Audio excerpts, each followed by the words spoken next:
Back into the news, and this is a turn, but the Bibas stories in the news today, those two babies. Terrible.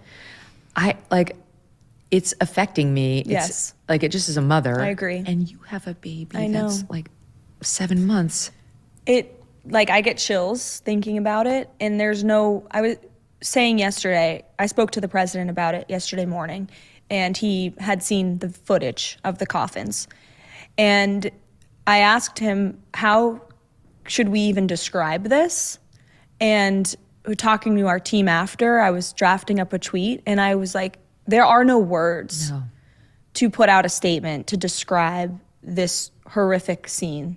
I cannot imagine the pain of that father and husband who just lost his entire family. And to say we mourn with him is an understatement. Yep. It's so sad. The images of that mother holding her babies. She looks so scared. So scared. There's no words, and I think I'm pretty good with my words, and there are no words to just describe how sad and heartbreaking it is. But I think it underscores why we need to end this conflict, why we need to eradicate Hamas. And the president sees these images, and he's moved by them. And that's why he told Hamas very directly in the Oval Office, you will release all of these hostages or there will be all hell to pay. Mm-hmm. He dictated that statement months ago, and look at what has happened. There was an extension to the ceasefire. More hostages have come home. We released Mark Fogel from Russia. The whole world should take President Trump very seriously. He wants innocent people to be let out of captivity and free from captivity. And he is a peacemaker. He believes in peace to his core, and he's going to do whatever it takes to establish it. Trump is good at stoicism, which we tend to like in our men, right? Very much at so. Least we on the right. Yes. But when he sees something like that, I'm curious about his reaction when that news was brought to him, and they were literally celebrating these dead babies in coffins over there. Do you think he feels it on that gut level that we do? Absolutely. He does. I could hear it. I was on the phone, so I couldn't see his expression, but I could hear it, in his voice. Anybody with a heart, with a humanitarian heart, has to feel for these innocent Israelis and these families. It's got to be disturbing now, this particular family and being released in the way that they are for a reason. And all I can hope and pray is that God is He's steering this in the way it's happening so that we're reminded of that these are monsters. I don't see these people as human. I really don't know. Somebody who could strangle a 9-month-old baby, you're not a human being. I don't know what you are, but you can't be negotiated with. You can't be accommodated. You must be annihilated. And that's President Trump's job. And in a way, it's your job. It's why I almost see when we were talking about you going back to work, okay, 4 days after you had a baby, it's hard for a number of reasons, physically and emotionally. But it's almost like a soldier being called up. Yeah, I suppose. I haven't thought of that analogy. But I felt compelled, to go back to work, just knowing the gravity of the work that the president was trying to do at that time. We were campaigning and pitching to people why he should be elected, and obviously it worked. And that's been such a fun part of this experience, is seeing the president go from campaigning to governing and watching all of his promises come to life. You talk about the monsters of Hamas, the illegal immigrants that we have here that have taken the lives of American citizens. I was at the rally in Georgia when a few days after Laken Riley was killed. And Laken's mother was backstage with the president and met him for the first time, and I witnessed that encounter. And God bless that woman. Yeah. But then to see her at the White House for the bill signing, the first piece of legislation that the president signed into law, named after her beautiful daughter, was so special. And she was there teary-eyed saying, President Trump is a man of his word. To see that come to life and to see the president fulfill these promises like the that mom are... of Mark Fogel. Exactly. The guy the Russians 95-year-old mother. The president met her in Butler. She was supposed to have a call-up on stage. It was inserted into his speech. He was going to call her on stage so she could advocate for the release of her son. The day he got shot. The day he got shot. So she never made it on stage. Oh my gosh. And she told CBS News following the assassination attempt, that the president was so warm to her, and he told her backstage, if I'm elected, I will bring your son home. And he did it within 4 weeks. So Trump gets Vogel home right away. Trump basically made this hostage deal happen between Hamas and Israel, saving lives, and at least in this case, returning the bodies of the dead to their families so they can be properly buried. Trump does what he says he's going to do with Laken Riley's mom. Trump spent the time with the Gold Star families from the disastrous Afghanistan withdrawal when Joe Biden never did, who stood by him then when they tried to attack him for going to Arlington Cemetery and somebody taking his picture in a certain area. They all stood by him, came out publicly and saying, stop that. He's been good to us. It just, you might say, if you were an objective observer, not suffering from TDS, that this is actually a good man. What do you think people are missing? Why do the lunatics who suffer from TDS not see it? Why can't they get beyond their hatred of him? I think they're blinded, unfortunately, by their hatred.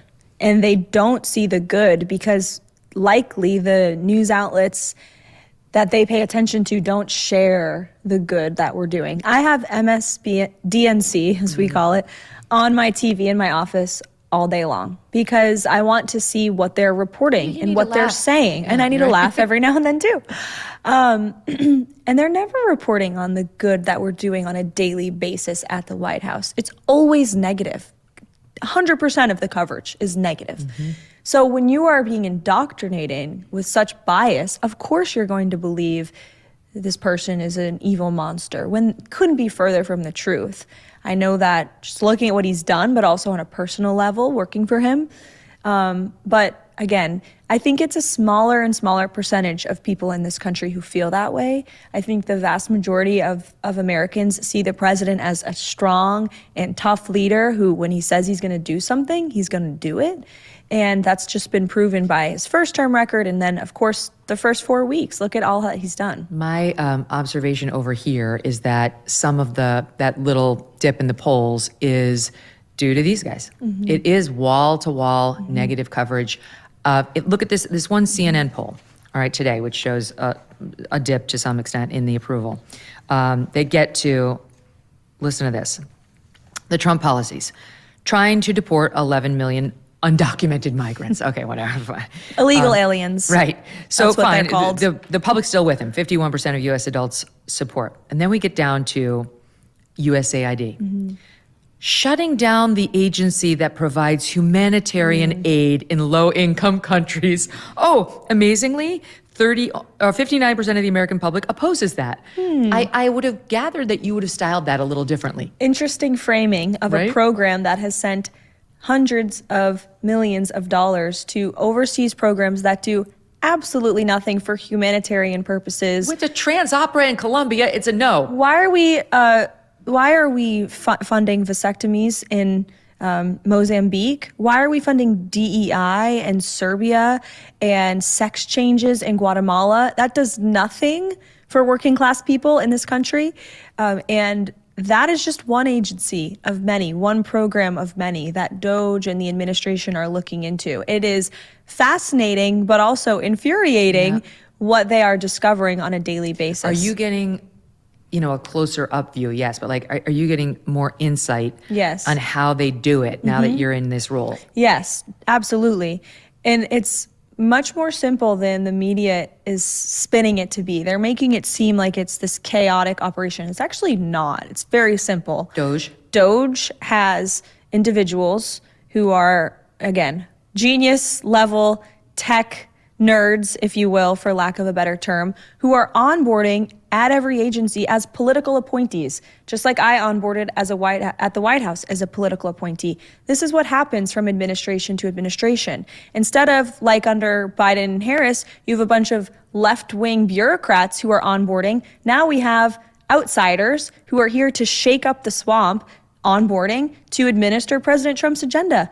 They are working at the direction of the secretaries at these agencies. You saw our new Secretary of Ag, Brooke Rollins, put out a photo, a selfie yesterday with some of the DOGE engineers that are now ag employees, and they're helping her dig into the books, go line by line to identify the waste and the fraud and abuse. So this is a whole of government effort. The president obviously appointed Elon to head it up. The Department of Government Efficiency is a promise they campaigned on, and ultimately the president is directing all of this. But every secretary across the board is on board with this They're welcoming idea. this. Yes, absolutely. And They're we're all making working it sound together. in the press like Elon's in there with his magnifying glass, looking up our salaries and his competitors, financial data.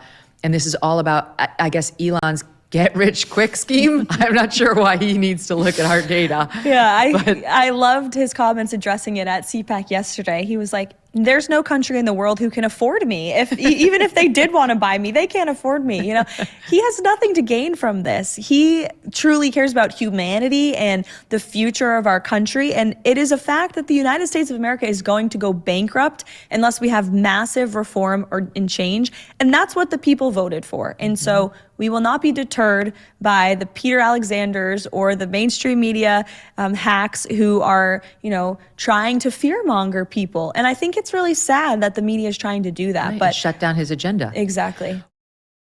We continue to face uncertainty when it comes to the economy, with a perfect storm brewing as Social Security and Medicare hit a breaking point as the largest generation is hitting retirement. A smaller workforce means a smaller tax base. You pair that with our growing national debt and rising cost of living, and we could have a big problem. So what are you doing now to protect your family for the future? Gold can be a safe haven in hard economic times, and Birch Gold makes it easy to diversify a portion of your savings into physical gold. Birch Gold will help you transition an existing IRA or 401k into an IRA in gold, and it does not cost you 1 cent out of pocket. Protect your future today. Text MK to 989898, get your free info kit on gold, and get a copy of the Ultimate Guide for Gold in the Trump Era with a foreword by Donald Trump Jr. There's no obligation, just information. Birch Gold has earned the trust of countless Americans looking to safeguard their savings. Just text my initials MK to the number 989898 today. Thanks so much for watching. If you like what you just saw, hit the subscribe button for more clips and full episodes.